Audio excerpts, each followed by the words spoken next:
नमस्कार दोस्तों, स्वागत है आपका विनायक क्रिएशन में। रोज़ की तरह आज मैं फिर से एक रहस्यमयी कहानी लेकर आप लोगों के सामने प्रस्तुत हुई हूँ। तो चलिए कहानी की शुरुआत करते हैं।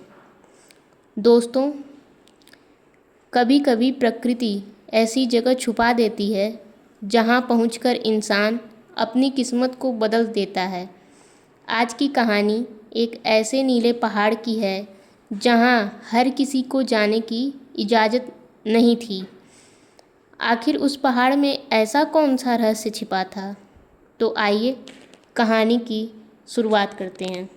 बहुत समय पहले की बात है। एक छोटे से गांव में आरव नाम का एक साधारण लड़का रहता था। वह गरीब था, लेकिन उसका दिल बहुत बड़ा था। उसे पेड़ों, नदियों और पहाड़ों से बेहद प्यार था। गांव के सामने एक विशाल नीला पहाड़ दिखाई देता था। दिन में वह सुंदर लगता, लेकिन शाम होते ही उसके चारों तरफ अजीब सी रोशनी फैल जाती। गांव के बुजुर्ग ऐसा कहा करते थे कि उस पहाड़ पर मत जाना।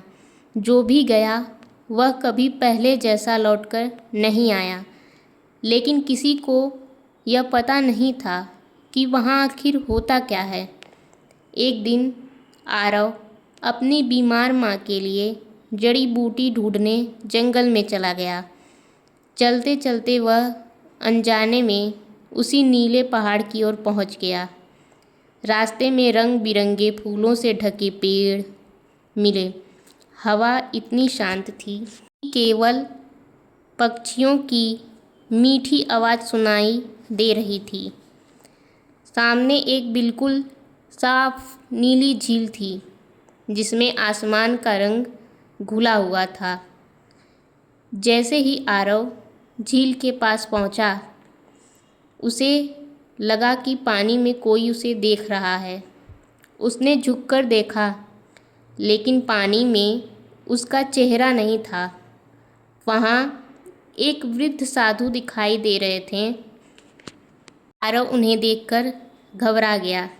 तभी पानी से आवाज़ आई, डरो मत, मैं वर्षों से तुम्हारा इंतज़ार कर रहा था।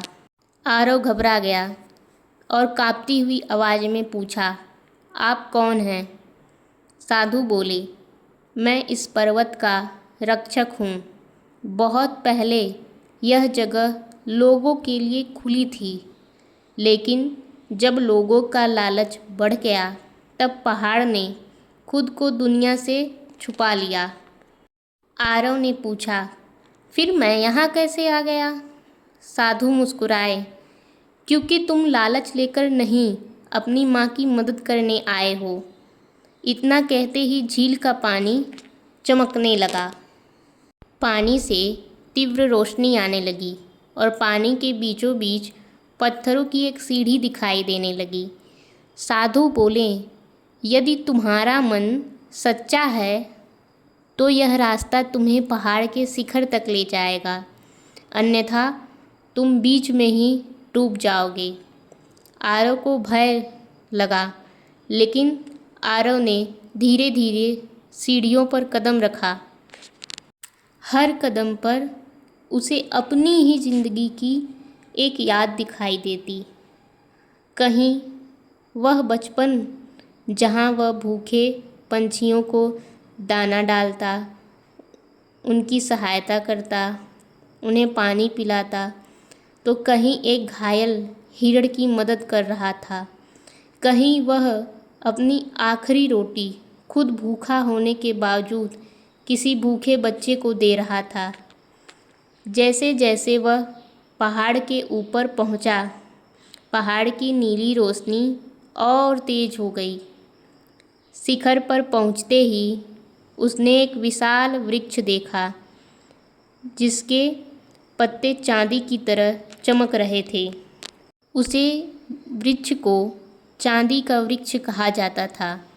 गांव वालों के पूर्वजों की यह मान्यता थी कि उस चांदी के वृक्ष के पास जो पहुंच जाता है, उसके प्रियजन या उसे किसी प्रकार की भी बीमारी हो तो वह सही हो जाता है, स्वस्थ हो जाता है।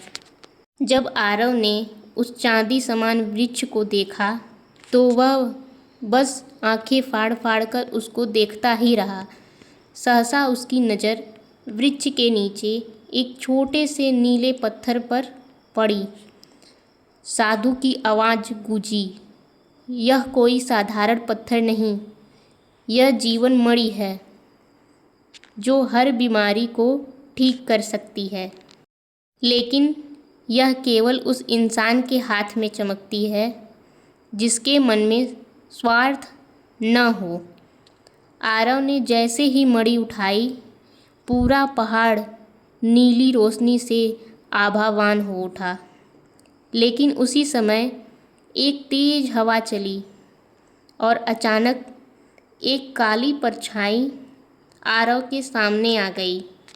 वह परछाई आरव से कहती है कि मुझे मणि दे दो, बदले में मैं तुम्हें सोना, महल और राजपाट दूंगी। आरव शांत होकर कहा, मुझे इनमें से कुछ भी नहीं चाहिए, मुझे केवल अपनी माँ को बचाना है। आरव का यह कथन कहीं न कहीं उसके मन में कोई लालच नहीं था, इसकी पूरी पुष्टि करता था।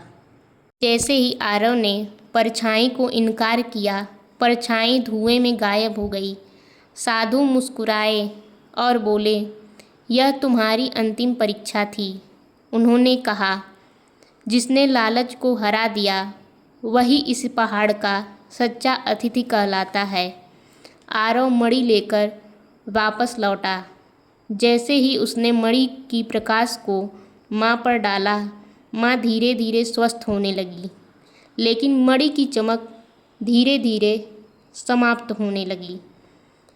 आरव समझ गया कि उसका उद्देश्य पूरा हो चुका है। अगली सुबह वह फिर से उस पहाड़ पर गया तो वहाँ कुछ भी नहीं था, न लीली रोशनी, न झील, न फूलों से ढके वृक्ष, मानो वह जगह कभी वहाँ थी ही नहीं। साधु की आवाज़ गूंजी, प्रकृति अपने सबसे बड़े रहस्य उन्हीं लोगों को दिखाती है जिनके दिल में लालच नहीं, प्रेम है। आरव मुस्कुराया और उसी दिन उसने गांव वालों को पेड़ लगाने, नदियों को साफ रखने के लिए प्रेरित किया।